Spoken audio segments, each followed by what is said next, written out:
Hail players! So, experience points. What are those, right? Oh man, if I would tell you, I have not used experience points in so long. I just don't use them. Because it's on a game by game basis. You know, you have to take it by game, because some games you need XP to level up. Like, let me rephrase that. You need experience points to buy off your level ups. You know, like World of Darkness, you need your XP to level up your bubbles, right? And the Warhammer 40k games, you need experience points to buy more talents and to buy other stuff, right? But in a game like Pathfinder, what if I told you you don't really need XP there at all? Because back in 3.5 you needed XP if you were a spellcaster, because some spells cost XP. Creating magic items cost XP. You know? You have to sacrifice of your experience points to create a golem.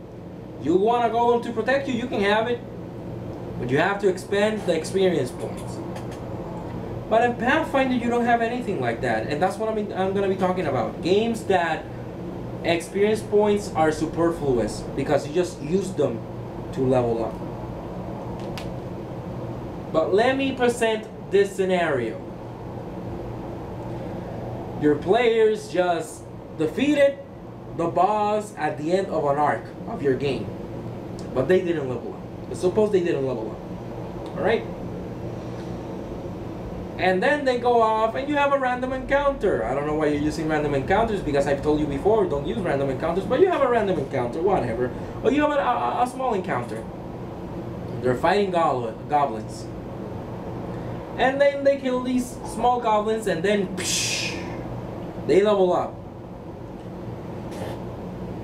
Riddle me this. Where would you rather level up? At the end of the story arc, or fighting 4 random goblinoids? Can't make up your mind? Think about it. Killing the boss, of course. What I do in my games is I keep track of what the players are doing, because obviously you have to keep track of what the players are doing. You're the game master. But is there like a big turning point for the players? Level them up. End of a story arc? Level them up. Really tough boss fight? Level them up. They deserve it. You know, give them something for working so hard. It's like, man, this boss, we almost all died. It was almost a wipe. Yes, it was.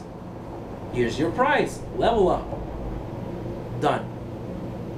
You have random monsters in the way during the adventure path. You have a couple of necessary encounters to move the plot forward. That's fine.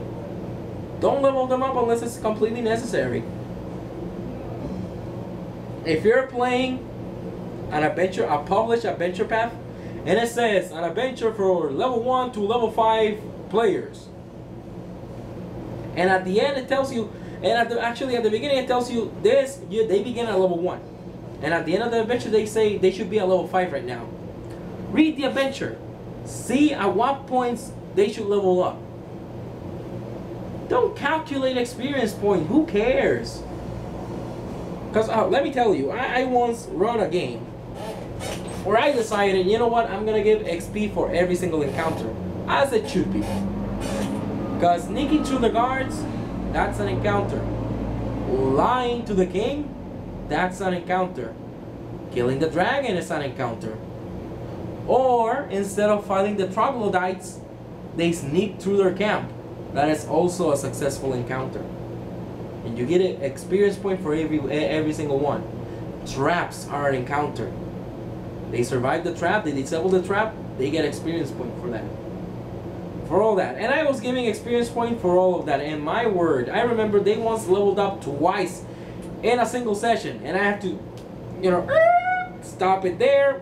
You got those 2 levels, but from now on, we're using the slow level progression table because, man, and even then, they were averaging out at 1 level up every 2 sessions. So after that, I said, you know what? Never again. I'm not using XP.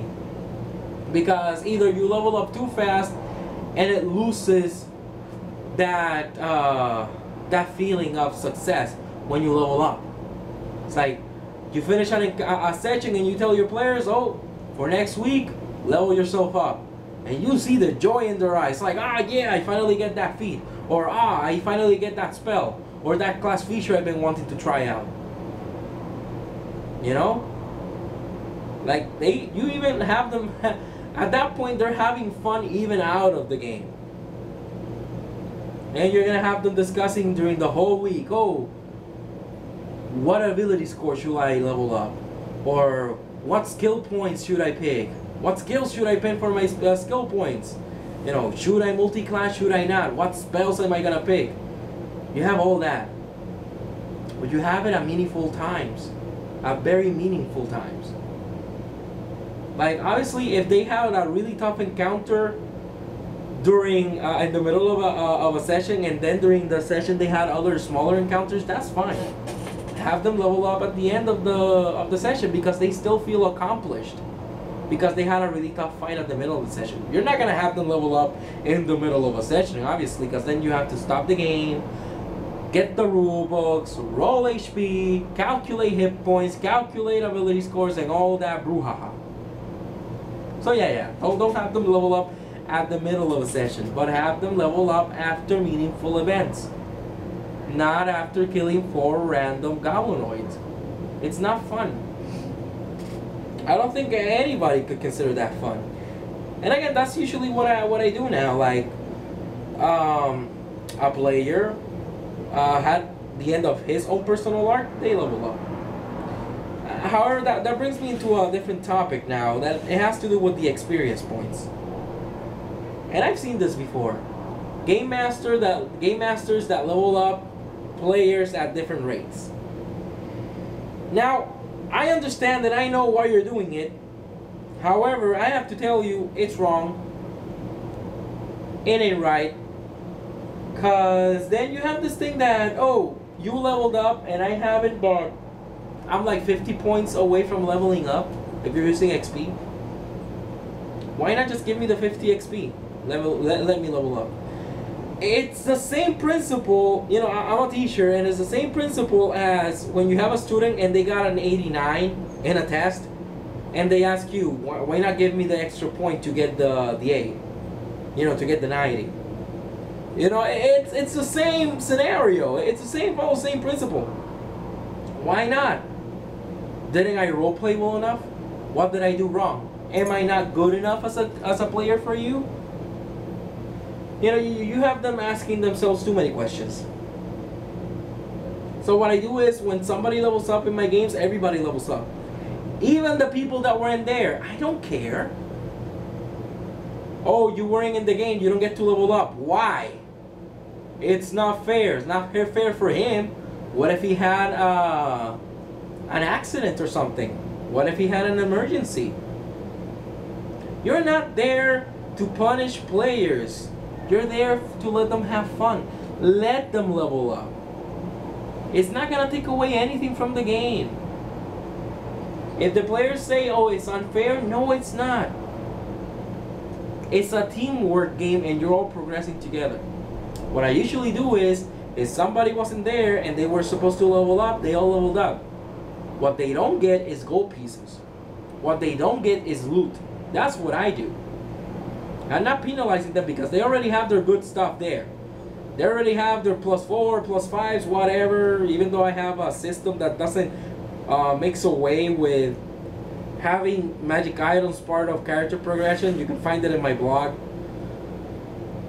Really good. People have told me it's really good. But to have them level up at different points, why? It makes no sense. That they didn't get a little bit of loot, that's fine. You can get more loot eventually.